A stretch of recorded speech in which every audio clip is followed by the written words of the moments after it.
Assalamualaikum warahmatullahi wabarakatuh. Halo semuanya, Kang Mas juga Mas bro yang keren-keren di sono. Hari ini kita akan membahas seputar MotoGP hari ini tentang hasil race MotoGP Prancis 2025 yang dimenangkan oleh Johann Zarco. Yang pertama pastinya adalah Babang Zarco. Di sini Babang Zarco membuktikan dia feelingnya kuat sekali gitu ya. Dia tidak gonta-ganti ban seperti Marc Marquez dan juga yang lainnya, yang akhirnya membuat dia bisa P1 sampai akhir, bahkan gapnya hampir 21 detik dengan Marc Marquez. Di sini memang ketika mau start itu chaos sekali gitu ya. Banyak rider yang mengganti ban yang pada akhirnya membuat double long lap penalti yang sangat banyak. Jadi kan peraturan MotoGP sekarang akibat ulah Marc Marquez di Amerika itu yang ketika dia mau start 3 menit sebelum start, Marc Marquez ke pedok dan juga mengganti motor. Dan sekarang peraturannya jika ada yang mau mengacau lagi ketika mau start 3 menit sebelum start itu dihukum double long lap penalti. Dan akhirnya hampir semua rider itu 50% hampir semuanya berganti ban ke ban kering gitu ya. Dari ban basah dari ban kering ke ban basah. Jadi itu yang menyebabkan bingung gitu ya. Bahkan ketika live streaming aja gitu, ketika live reaction bingung ini posisinya selalu berubah-ubah, bahkan ada yang di overlap sama para rider. Jadi memang di sini adalah feeling kuat dari Babang Zarco. Dia menduga bahwa kayaknya cuacanya akan hujan gitu, akan hujan terus. Dan pada akhirnya ternyata itu benar. Dan Marc Marquez yang tadinya ban kering ingin memakai ban basah dan kena double long lap penalti seperti yang lainnya. Dan di sini Babang Zarco memang sangat dia meluncur sendirian gitu ya di sana gitu ya. Tidak terkejar oleh Marc Marquez dan juga Alex Marquez yang jatuh dan juga dari Fermin Aldoguer.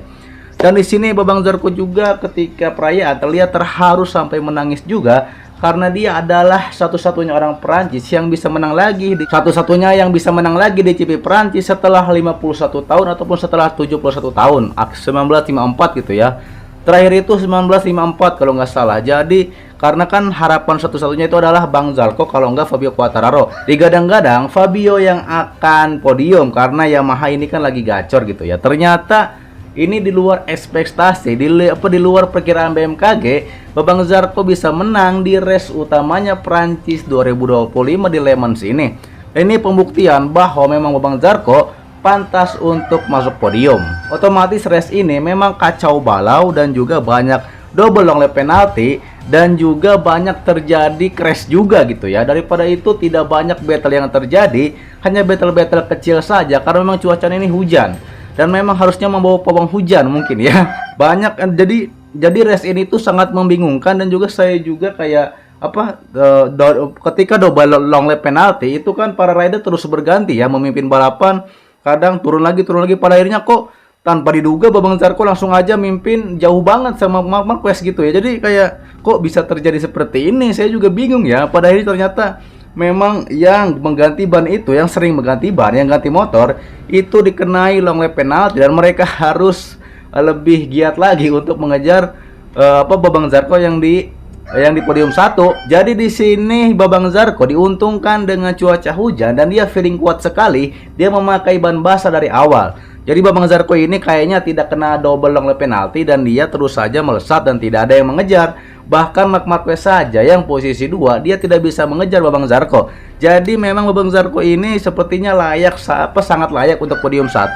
Sangat layak di podium 1 di negaranya sendiri yakni Prancis karena sudah lama sekali ya, hampir sekitar 71 tahun ataupun 1954. Jadi di sini sejarah tercipta dan juga Babang Zarco pantas untuk naik pabrikan tim Honda karena memang digadang-gadang Babang Zarco ini kan menyuruh si Toprak itu ya yang di BMW WSBK itu untuk pindah saja ke Yamaha karena dia mengincar kursi dari Rod Marini ataupun Joan Mir. Kadang Joan Mir juga banyak crash ya, mungkin dua-duanya akan diganti gitu ya. Dan ini Babang Zarco sangat layak untuk naik ke tim pabrikan karena Babang Zarco ini skillnya masih OP, masih luar biasa. Walaupun motor Honda sekarang itu kekurangan top speed dan juga belum segacor Ducati, tapi setidaknya dengan skill Babang Zarco itu bisa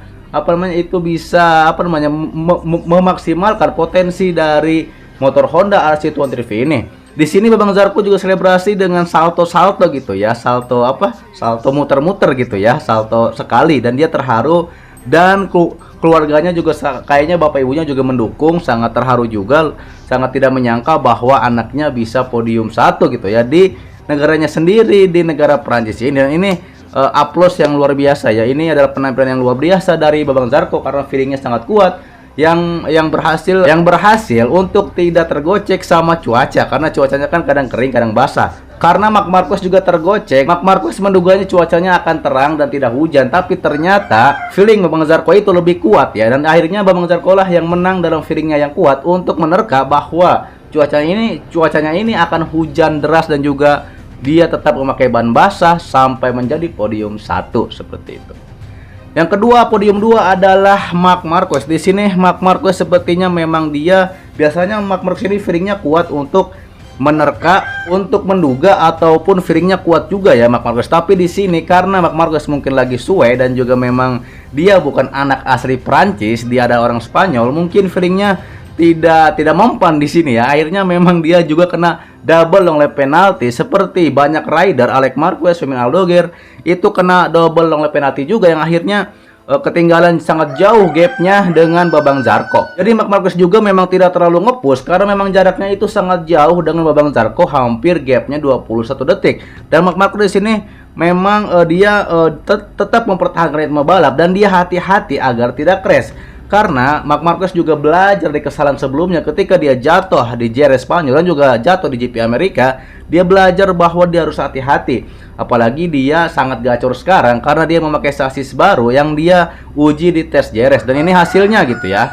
Dan di sini Marc Marquez dengan begini maka Marc Marquez mendapatkan 20 poin. Jadi Marc Marquez ini memperlebar jaraknya ya, poinnya, dengan adiknya saingannya sendiri, adiknya Alex Marquez di posisi 2 dan juga Pecco Bagnaia yang makin ketinggalan gitu ya. Karena seperti yang saya bilang sebelumnya, yang bisa mengalahkan Marc Marquez adalah dirinya sendiri. Dan di sini Marc Marquez membuktikan dia hati-hati karena dia memakai sasis baru juga, dan ini cocok sekali buat dia, dan dia tidak ngepush dan tidak terlalu mengambil resiko. Walaupun Marc Marquez tidak P1 alias P2, tapi dia bisa menjaga poin dengan adiknya dan juga Pecco Bagnaia seperti itu. Rata-rata rider seperti Marc Marquez dan juga yang lainnya, mereka itu banyak ke pit 50% untuk mengganti motor dan juga mengganti ban dari ban kering ke ban basah, yang pada akhirnya mereka kena double long lap penalty dan turun posisi terus. Dan itu yang menjadi merugikan. Jadi ini wajar gapnya jauh karena memang itu adalah hukuman dari FIM untuk para pembalap yang mengganti motor ketika mau start seperti itu ya. Dan Marc Marquez di sini memang dia cari aman saja ya, karena memang poin itu penting, apalagi adiknya jatuh dan juga Pecco juga jatuh, yang pada akhirnya ini membuat Marc Marquez nyaman sekali di pucuk kedinginan di klasemen gitu ya. Yang podium 3 alias P3 adalah Fermin Aldoguer. Di sini Aldoguer membuktikan bahwa dia feelingnya kuat juga ya, bukan kuat sih, sama aja, maksudnya dia juga kena double long lap penalti seperti Marc Marquez dan juga Alex Marquez yang lainnya. Tapi di sini Aldoguer setelah mengganti ban basah, dia kan ada di posisi 4 kalau nggak salah ya. Dan setelah jatuhnya Alex Marquez yang high side ya, yang ban belakangnya Alex Marquez itu tidak bisa dikendalikan kayak kerasukan hodam, yang pada akhirnya itu membuat si Fermin Aldoguer memanfaatkan kesempatan ini untuk ngepush terus dan menyalip si Pedro Acosta ini, yang tadinya dia mau podium 3 tapi disalip oleh Alex Marquez. Ya dia disalip sama Fermin Aldoguer, yang pada akhirnya Fermin Aldoguer bisa menjadi P3 ataupun podium 3. Ini sejarah bagi rookie ya, dia bisa pertama kalinya bisa podium di MotoGP walaupun P3. Dan Acosta mengenaskan sekali ya, padahal dulu si Acosta sama si Fermin ini bersahabat baik di waktu kecil, tapi ketika mereka tumbuh dewasa dan mereka bersaing di Moto2 dan sampai ke MotoGP, Fermin dan juga Acosta mereka menjaga jarak karena persaingan. Dan memang Acosta juga, kata Fermin, memang sikapnya agak berubah, agak tengil dan songong dan banyak omon-omon mungkin ya. Itu yang membuat mereka menjaga jarak. Dan di sini Fermin bisa menjadi Rookie of the Year mengalahkan Ai Ogura dikarenakan memang si Fermin ini belajar dari Alex Marquez dan juga Marc Marquez. Belajar untuk manajemen ban dan juga gaya balap untuk menyesuaikan dengan Desmond Cedici 2024. Di sini Fermin dia kemarin di sprint menang dan juga di race utamanya menang P3. Di sini memang Rookie of the Year bisa diserahkan kepada Fermin dikarenakan si Ai Ogura itu kurang konsisten ya. Jadi si Ai Ogura ini memang dia kalau di awal-awal race di Qatar, di Thailand, dia bisa gacor, bisa bisa P5 gitu ya. Tapi si Agura ini kurang konsisten juga karena memang motor RSGP ini tidak begitu bagus, tidak segacor Ducati. Jadi daripada itu si Agura ini ya bisa kalah dalam perebutan Rookie of the Year bersama yang menang itu adalah si Fermin Aldoger seperti itu ya. Jadi Fermin Aldoger juga bisa menjadi gitu ya didikan Ducati selanjutnya untuk dijadikan rider hebat ya. Dan ini akan menjadi pertarungan yang sangat sengit dikarenakan rookie seperti Fermin Aldoger juga bisa sangat kompetitif ya, karena kemarin juga di race Qatar, di race JRS dia bisa P4 ataupun P5. Di sini Aldoger juga kemarin di P5 P4, tapi sekarang dia bisa podium di sprint dan race utama. Ini membuktikan bahwa rider muda itu tidak kalah dengan para senior seperti itu. Jadi adaptasinya itu cepat ya. Si Aldoger ini kan memang awal-awal itu kan kesusahan ya sama Desmos CDC. Tapi sekarang sampai JRS sampai Prancis ini dia bisa adaptasi cepat dan juga bisa kencang, bisa podium memakai Desmos CDC 2024 seperti itu. Itu kan dari P1 sampai P3. Sekarang kita bahas yang crash, yaitu adalah Pecco Bagnaia. Pecco Bagnaia ini sangat mengenaskan gitu ya, turu dan ngedrosor lagi ya, malah nyungsep. Padahal baru lap pertama dan nyungsepnya itu sama kayaknya sih di lap sama ketika di sprint kemarin dia jatuh, tapi bedanya dia bukan nyungsep karena kehilangan grip ban depan, tapi dia kayak disenggol sama Enea Bastian ini motor KTM ketika dia mau menikung. Nah, padanya ngedelosor di tempat yang sama. Ini sangat sangat mengecewakan bagi Pecco ya. Pastinya dia akan disemprot lagi sama bos Domenicali dan juga bos-bos Ducati, dikarenakan Pecco harusnya di race utama bisa fight, karena biasanya Pecco itu kalau misalnya di race utama yang 26 lap dia bisa bertarung habis-habisan, tapi di sini Pecco malah turu crash di sprint, crash gitu ya, nyungsep di race utama, nyungsep juga. Ini kerugian yang sangat besar ya bagi si Pecco, karena ya otomatis poinnya semakin jauh dengan Marc Marquez yang P2 seperti itu ya. Dan memang Pecco ini kan mengeluh bahwa tangkinya kecil dan juga katanya ada tangki baru tapi dia nggak mau pakai, dan terus juga dia sasis baru yang dipakai oleh Marc Marquez kan terbukti cepat, tapi ketika dicoba olehnya sasis baru ini itu tidak cocok dengan gaya balapnya, karena gaya balap Marc Marquez itu tidak sama dengannya. Ya memang benar, jangan ngikut-ngikut Marc Marquez si Pecco ini, karena dia harus cari sasis sendiri, cari gaya balapnya sendiri. Dia malah ngikut Marc Marquez yang sudah teruji dengan sasis baru, yang pada akhirnya ketika dicoba oleh dia tidak cocok, yang pada akhirnya dia harus menghadapi motor yang kendalanya sama lagi, ya ini ban depan yang sulit menikung dan juga sulit dikendalikan. Kalau Marc Marquez itu bisa nyaman karena memang sudah mengatasi front end ban depan Ducati yang kata si Pecco ini memang sulit dikendalikan ketika mau menikung dan juga ketika mau nyalip. Jadi Pecco harus berhadapan dengan masalah yang sama, padahal Marc Marquez sudah mengatasi masalahnya dengan sasis baru. Tapi di sini Pecco masih harus menghadapi kesulitan yang sama karena dia tidak menemukan sasis baru yang cocok dengan dia. Ini ya bumerang sendiri bagi si Pecco ya. Kenapa dia mau ngikut-ngikut Marc Marquez pakai sasis baru yang padahal nggak cocok sama gaya balap dia. Yang akhirnya Pecco malah nyungsep dan juga tidak dapat poin. Dan Pecco memang ketika crash gitu ya, dia seperti jarang ataupun nggak pernah buat fight untuk bangun lagi.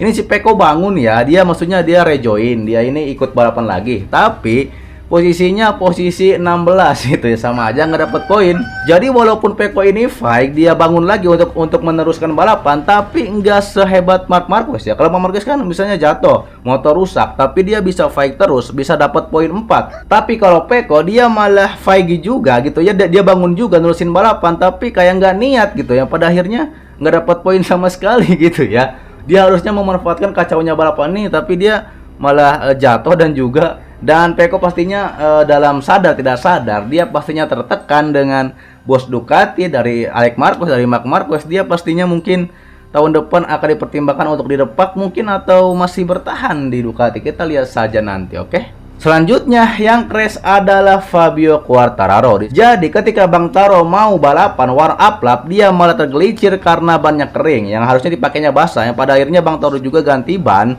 seperti yang lainnya. Dan dia kena double long lap penalty juga. Tapi baru juga di lap ketiga itu Bang Taro malah terjatuh gitu ya, malah ngedelosor bersama motor KTM si Brad Binder atau siapa itu, Vinales atau Enea gitu ya, yang ngedelosor sama Fabio Bang Taro. Di sini Bang Taro sangat disayangkan, padahal dia digadang-gadang harapan dari publik Prancis dia bisa podium 1.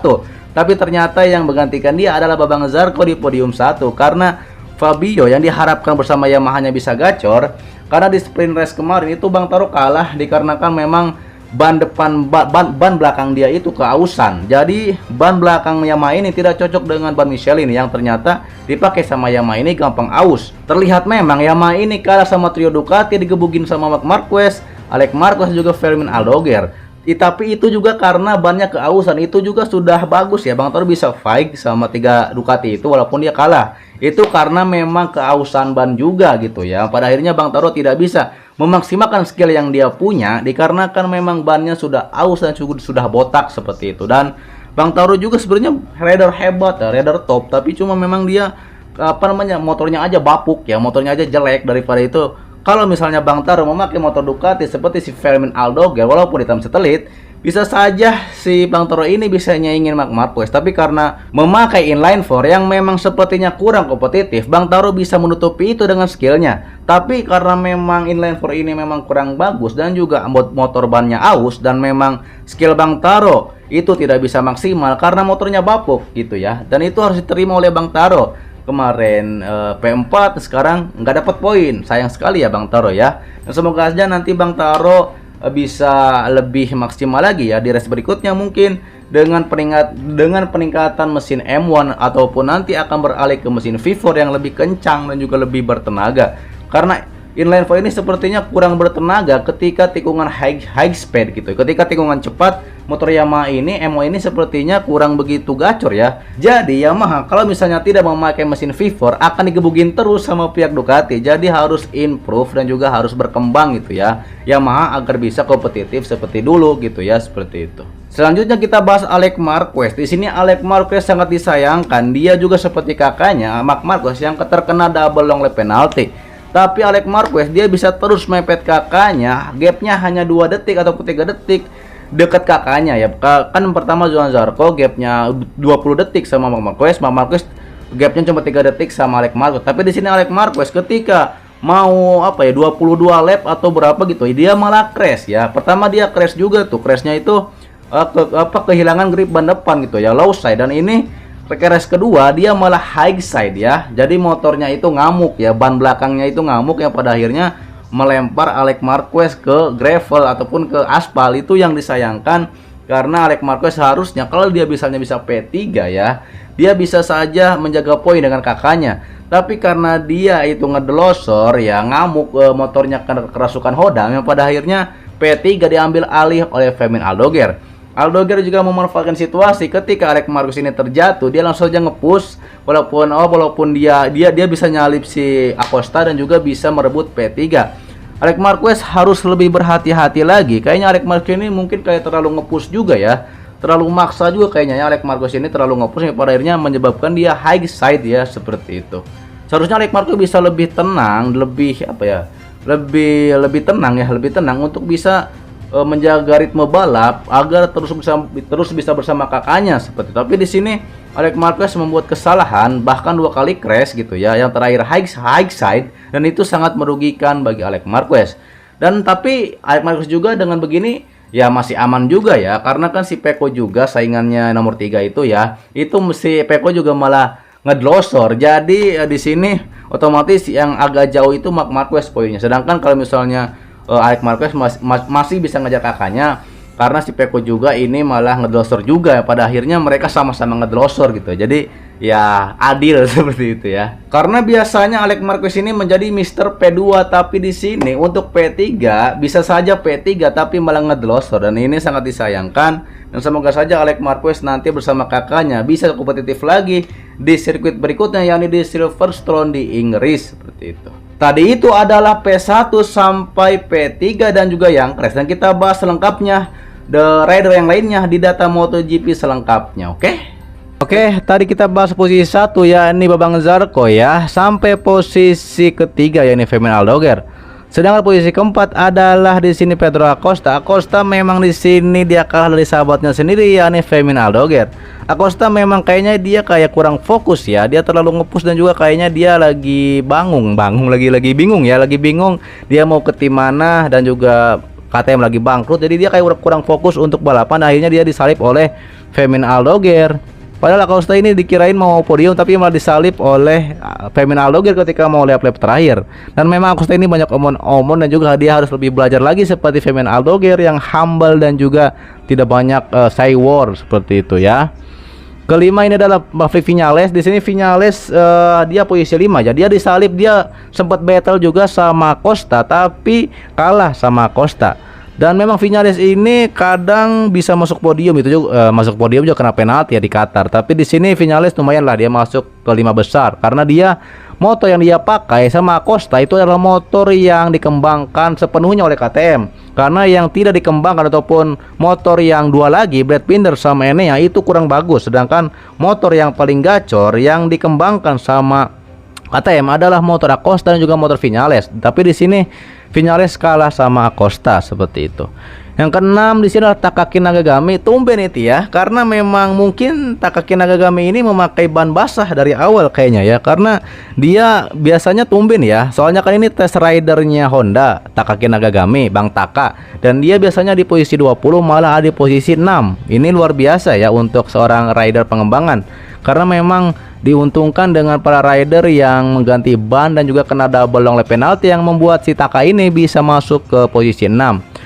Posisi 7 adalah Raul Fernandez. Fernandez juga di sini dia diuntungkan juga dengan para rider yang mengganti ban ya, mengganti ban kering ke ban basah yang membuat si Fernandez ini bisa masuk ke nomor 7. Padahal posisi dia biasanya di luar 10 besar dia ya, kurang bagus lah si Fernandez ini. Di sini ke-8 adalah Fabio Di Gia. Di Gia juga kayaknya dia nggak tahu ganti ban, nggak tahu nggak tahu ganti ban, nggak tahu enggak ya si Fabio Di Gia ini. Tapi dia ada di posisi 8. Nah, lumayan lah gitu ya untuk via Potisik gitu ya. 9 ini si Bapuk Sapadori, tumbenan sekali ya si Bapuk ini. Biasanya mah di si Bapuk ini posisinya 23 aja ataupun paling buncit, dan sekarang bisa masuk ke 10 besar. Ini sebuah anugerah ataupun sebuah sebuah keajaiban dunia gitu ya. Si Bapuk Sapadori ini bisa masuk ke dalam top 10 ataupun finishnya ke 9. Tapi memang itu diuntungkan dengan para rider yang mengganti ban juga ya. Karena si Sapadori kayaknya sih dari awal mungkin memakai ban basah juga ya, seperti itu. Nomor 10 Ayogura akhirnya bisa masuk ke 10 besar lagi. Di sini Ayogura juga kurang konsisten. Di awal-awal doang dia gacor ketika di race utama, ketika di Thailand ya, ketika race pembuka MotoGP di Thailand. Tapi makin kesini kalah sama Fermin Aldoger, dan otomatis perebutan Rookie of the Year ya kayaknya sih jatuh ke tangan si Fermin Aldoger karena motor yang dipakai oleh Ogura ini kurang bagus, yakni RSGP seperti itu. 11 adalah Rod Marini main aman ya, dia juga ada di posisi 11 lah, lumayan gitu ya Rod Marini. 12 Alex Rins di sini memang jarang jatuh gitu ya, jarang kena insiden, tapi dia mah kayak main aman aja ya Alex Rins ya di posisi 12. Enea juga posisi 13, lumayan lah. Dia sebenarnya Enea ini nyenggol si Pecco loh ya di awal-awal lap, tapi dia nggak tahu kena penalti, nggak tahu nggak ya si Enea ini ya. Dia masih kesusahan juga di KTM. 14 BZK ya lumayan lah ya. BZK masih urutan 14 ya, masih jauh ke papan atas ya, harus bisa lebih adaptasi lagi bersama RSGP. 15 Morbidelli juga lagi habis cedera dia ya, karena dia jatuh dan juga ya angin-anginan juga Morbidelli ya, kadang bagus kadang enggak. Ke-16 di sini Pecco ya. Memang Pecco ini setelah jatuh itu dia di lap pertama disenggol sama Enea, dia lanjutin balapan tapi dia nggak bisa apa-apa juga karena berakhir di posisi 16. Pecco ya harus sabar-sabar dan juga harus membuktikan diri ya. Sedangkan yang tidak didiskualifikasikan adalah yang crash ya. Yang crash adalah Alex Marquez. Di sini Alex Marquez sayang banget ya. Dia udah nyampe 22 lap sini ya, tapi dia malah jatuh high side, ban belakangnya itu tidak bisa dikendalikan. Akhirnya dia diplanting ataupun dilempar sama motornya sendiri. Dan ini kerugian besar ya, karena dia bentar lagi lah 26 laps kan ya totalnya ya. Dia di lap 22 malah terjatuh, dan itu ya kerugian besar juga ya bagi si Alex Marquez. Ke ini yang selanjutnya Miguel Oliveira juga terjatuh di lap 18 ya. Si Oliveira juga kurang begitu konsisten juga ya, karena dia juga baru comeback dari cederanya seperti itu. Brad Binder ini adalah rider yang samaan sama Fabio Quartararo ketika jatuh. Jadi ketika si Quartararo jatuh, si Binder juga jatuh gitu ya. Ketika di laps ke-6 gitu ya kalau Binder, dan Quartararo di lap ke-3 gitu ya. Ataupun samalah pokoknya kelihatannya gitu ya. Samaan lah gitu jatuhnya kayaknya Brad Binder sama si Quartararo. Jack Miller di Pramac Yamaha juga jatuh di laps ke-5 juga. Quartararo juga di laps ketiga dia jatuh ya, sehabis ganti ban kayaknya si Quartararo juga jatuh seperti itu ya. Itu yang crash. Sedangkan yang tidak finish itu adalah Joan Mir. Joan Mir kenapa ini ya? Tiba-tiba kok dia kayak tidak finish gitu ya. Dia nggak tahu kendala motor apa gimana gitu ya. Nggak tahu crash dia si Joan Mir ini ya. Tiba-tiba aja dia tidak finish lap 1. Lap 1 aja tidak finish. Gimana sih ini ya si Joan Mir? Kita masuk ke fastest lap of S Raider, adalah rider yang tercepat di lap berapa ya? Yang pertama pastinya adalah Alex Marquez. Alex Marquez di sini 1 menit 34,187 detik di lap ketiga. Totalnya kan 22 lap ya, karena totalnya kan 26 lap. Di lap 22 si Alex Marquez malah terjatuh. Alex Marquez di sini lap ketiga dia memang fastest lap ya. Dia lap tercepat juga, tapi dia juga mengganti ban seperti kakaknya, tapi dia tidak bisa nge-push lagi di belakang kakaknya terus, yang pada akhirnya dia membuat dia crash sendiri. Kesalahan dari Alex Marquez sendiri itu mah ya, dia menjadi crash dan suwe gitu ya. Yang kedua Fabio Di Gia lap ketiga juga dia ya, tapi si Di Gia mah finish gitu ya sampai lap ke-26 di 1 menit 34,190 detik gitu ya Fabio Di Gia ini. Ketiga itu Viñales memang kalah dari Acosta, tapi dia di lap ketiga juga hot lap juga ya, 1 menit 34,195 detik. Marc Marquez yang posisi 2, dia di sini posisi 4 ya. Di lapnya adalah lap ketiga juga ya. Otomatis memang Marc Marquez ini dia juga mengganti ban, dan tapi dia masih bisa mempertahankan ritme balapnya, dan juga walaupun ketinggalan jauh sama Bang Zarco, tapi dia bisa podium 2 akhirnya seperti itu ya. Dan kelima ada Fermin Aldoguer. Di sini Aldoguer ada di lap ketiga juga. Rata-rata memang dari 1 sampai 5 memang rata-rata itu mencatatkan di lap ketiga semua gitu ya. Dan Aldoguer juga memanfaatkan situasi ketika Alex Marquez itu menjadi crash gitu ya. Dia langsung nyalip Acosta untuk merebut podium 3 seperti itu. Sedangkan yang paling terbuncit itu adalah Francesco Bagnaia. Aduh, Peko ini kayak apa ya? Kayak abis crash dia kayak apa ya? Kayak melempem, kayak mau nggak mau atau balap gitu ya. Karena di sini dia lap time-nya itu ya 1 menit 44,709 detik di lap ketiga gitu ya. Cuma nyampe lap 25 doang ini ya si Peko ini. Kok Peko jadi paling bapuk di sini ya? Dia memang setelah crash itu dia kayak gak niat balapan apa gimana gitu ya, karena malah berakhir di posisi 16, dan juga di sini paling buncit lagi ya di fastest lap of S Raider-nya gitu ya, di fastest lap-nya seperti itu. Dan selanjutnya kita masuk ke event best maximum speed-nya ya. Yang pertama adalah Fabio Di Gia. Di sini di sprint kemarin dia ya 326,9 km juga ya. Acosta juga di sprint 325,8 km. Brad Binder ketiga dia 323,7 km. Bezzecchi juga di posisi 323,7 km. Viñales di race-nya ya Viñales ya di 322,7 km. Ini adalah maksimum speednya, kecepatan luar biasa dari seorang rider ketika top speednya, tapi ketika tikungan mah bapuk gitu ya. Jadi memang bukan jaminan ketika kecepatan maksimum itu gede, kalau di tikungannya itu tidak bisa memanfaatkan motor ya sama aja gitu ya. Pada akhirnya tidak bisa juara 1 gitu ya. Seperti Fabio Di Gia, Acosta, Brad Binder, Bezzecchi, Viñales nggak ada di podium 3 kan ya. Semuanya di luar podium 3. Jadi ya kecepatan itu bukan jaminan ya, walaupun rider itu mencatatkan best maximum speednya seperti itu. Selanjutnya kita masuk ke World Championship Classification. Yang pertama itu adalah Marc Marquez. Karena Marc Marquez juara 1 podium 2 gitu ya. Dia mendapatkan poin 171 poin. Yang kedua adalah Alex Marquez adeknya 149 poin. Bedanya memang di sini 22 poin gitu ya. Karena Alex Marquez ini sudah sangat disayangkan dia malah crash. Kalau misalnya dia tidak crash, dia bisa mendapatkan podium 3, bisa mepet kakaknya, tapi karena jatuh ya selisihnya 22 poin ya.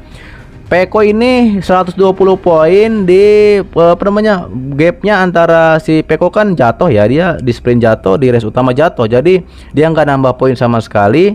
120 poin, bedanya sama Alex Marquez itu adalah 51 poin gitu ya. Sedangkan untuk Alex Marquez 51 tambah 22 berarti hampir 73 poin selisihnya gitu ya antara Peko sama si Marc Marquez ya. Jadi otomatis Peko ini ketinggalan jauh banget ya, hampir 73 poin sama Marc Marquez. Jadi kayaknya sih Peko harus lebih bisa fight lagi, jangan banyak race gitu ya. Sama Alex Marquez saja bedanya 51 poin, apalagi sama Marc Marquez yang pertama gitu ya, bedanya 73 poin. Jadi harus bisa lebih membuktikan lagi dong Peko, jangan banyak alasan. Harusnya bisa fight lagi, malah banyak jatuh gitu ya, banyak ke gua aja ini Peko ya. Harusnya lebih bisa membuktikan diri dong ya. Kalau gini terus ya dia gimana mau bersaing sama Marc Marquez untuk kejuaraan dunia seperti itu. Yang keempat di sini Morbidelli 85 poin, kelima adalah Fabio Di Gia 74 poin, Zarco, Babang Zarco ya, karena Babang Zarco podium 1 dia bisa merangsek ke 10 besar, posisi 6 yakni 72 poin. Fabio Quartararo jatuh gitu ya, dia jatuh kemarin, dia posisi 4 di sprint, dan sekarang dia di race utamanya Prancis malah jatuh dan dapat 56 poin ya, nggak dapat poin gitu ya Bang Taro. Aldoger di sini 48 poin, di sini Aldoger akhirnya bisa nyalip Ai Ogura. Karena sebelumnya kan Ogura yang di atasnya Aldoger ya, tapi di sekarang Aldoger bisa ada di posisi 8, bisa nyalip Ogura di posisi 10 seperti itu ya.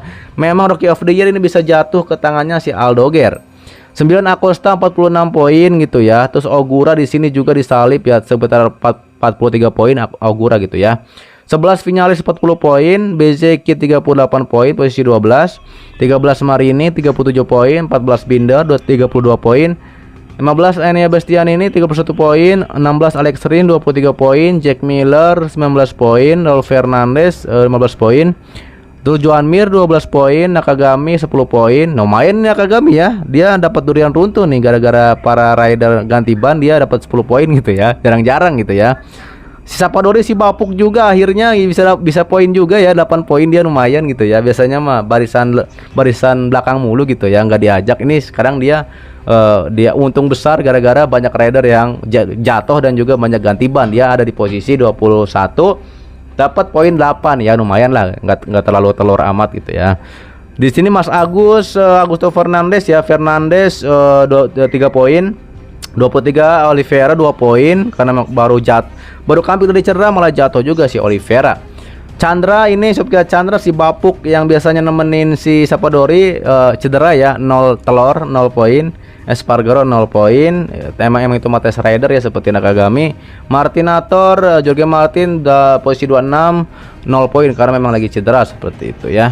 Dan kita bahas konstruktornya di sini. Pertama adalah Ducati 217 poin gitu ya. Yang kedua adalah Honda. Di sini Honda kan Babang Zarco kan podium 1, otomatis tim satelit gitu. Karena kan Babang Zarco kan di tim satelit, tapi dia podium 1 itu menyumbangkan poin bagi tim pabrikan Honda dan bisa mendapatkan 85 poin dan bisa unggul dari Yamaha karena sebelumnya Yamaha gitu ya. Karena Yamaha di sini karena Bang Taro ini tidak dapat podium, akhirnya Honda yang dapat poin yang banyak dan bisa 85 poin seperti itu ya.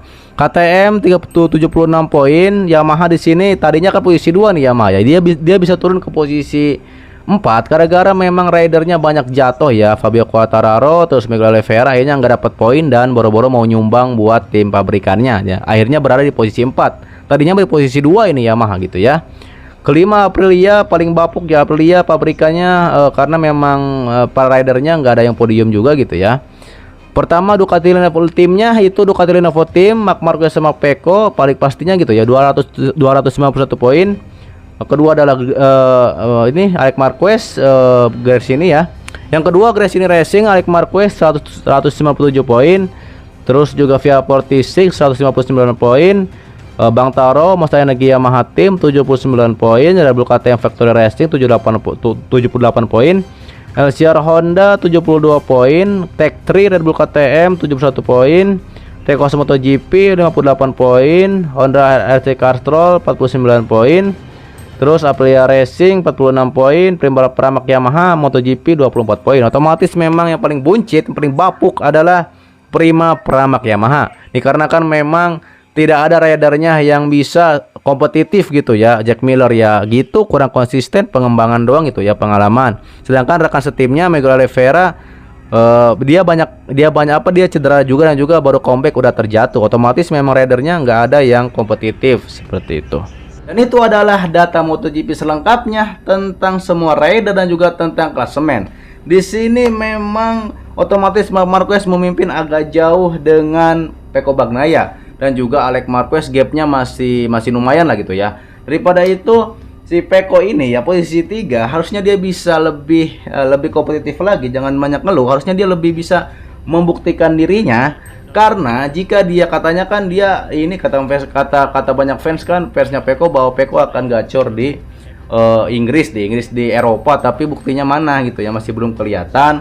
Harusnya Pecco memang tertekan secara mental mungkin ya, Pecco ini juga ya, karena memang dia harus mengalahkan Alex Marquez juga Marc Marquez, dan dia kayaknya si Pecco ini terlalu ngepush, terlalu maksain, karena padahal kan dia tahu kan masalahnya itu, dia sasis baru, dia kan nggak, sasis yang dicoba oleh Marc Marquez kan nggak cocok sama dia masih masalah, nggak bisa nikung, ban depannya itu sulit dikendalikan, ban depan Ducati front endnya, dia malah maksain, padanya terjatuh lagi, dan pada akhirnya dia juga ngedelosor dan tidak dapat poin. Harusnya si ini ya, karena memang Pecco ini kan menuntut setup motor yang sempurna, tapi ketika dia tuh nggak bisa nutupin kelemahan motor, harus kayak sempurna aja. Harusnya kan bisa memaksimalkan potensinya motor walaupun ada kelemahan, seperti Marc Marquez juga seperti Fabio Quartararo.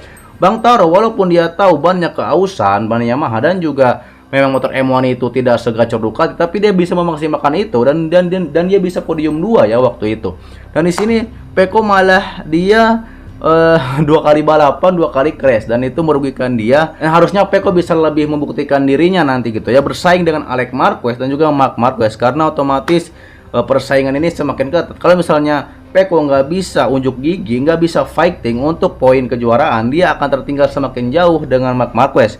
Karena otomatis ini kan udah berapa, 6 seri atau 7 seri gitu ya balapan, tapi Pecco masih ketinggalan sekitar 73 poin dengan Marc Marquez, dan juga sekitar 50 poin dengan Alex Marquez ya. Jadi gapnya sama Marc Marquez ini jauh ya, hampir 73 poin. Itu sangat jauh, itu lumayan jauh gitu ya. Dan Pecco ini harus bisa fighting mengalahkan Marc Marquez, atau nunggu Marc Marquez jatuh dulu gitu ya, dapat durian runtuh baru menang kayaknya ya Pecco ini. Jadi Pecco harus lebih bisa membuktikan diri, untuk membuktikan diri kepada pihak Ducati, kepada bos-bos, bahwa dia ini masih bisa untuk juara dunia seperti itu ya. Oke, untuk sekian saja untuk video kali ini. Itu adalah hasil dari race MotoGP Le Mans Prancis 2025. Sehat-sehat buat semuanya. Yang belum subscribe juga subscribe ya, lonceng juga aktifkan agar saya semakin semangat membuat konten, juga subscribe. Oke, like dan juga komentar yang gimana nih gitu ya, menurut pendapat Kang Mas juga Mas Bro tentang balapan Le Mans Prancis ini, gimana pendapatnya ya. Agak memang sedikit chaos balapannya ya, seperti itu. Oke, terima kasih yang sudah menonton sampai detik ini. Sehat-sehat buat semuanya. Salam buat keluarga yang salam buat keluarga yang di sana. Sehat-sehat selalu ya. Sampai jumpa kembali di video selanjutnya. Assalamualaikum warahmatullahi wabarakatuh.